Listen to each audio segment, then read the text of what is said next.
দাঁড়ান, এখানে ওখানেই দাঁড়ান, আপনারা ওখানেই দাঁড়ান, লাইন করে দাঁড়ান, ধাক্কাধাক্কি করো না, ধাক্কা দিয়ে করছে না, লাইন করো না, লাইন করো না, জাস্ট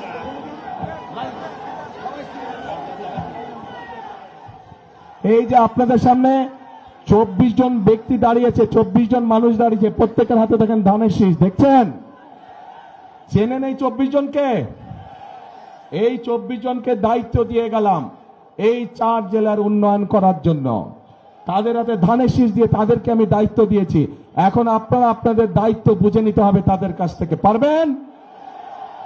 তাহলে 12 তারিখে পরিকল্পনা কি আপনাদের?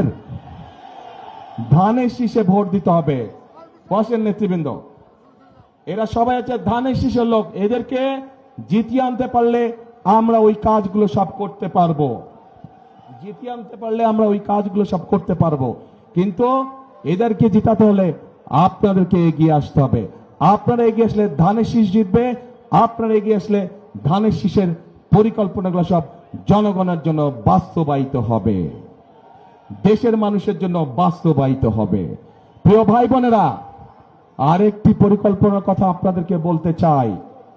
নারীদের কথা বলেছি, কৃষকদের কথা বলেছি, শিশুদের কথা বলেছি, তরুণদের কথা বলেছি, যুবকদের কথা বলেছি। আরেক শ্রেণীর মানুষ আছে আমাদের সমাজে।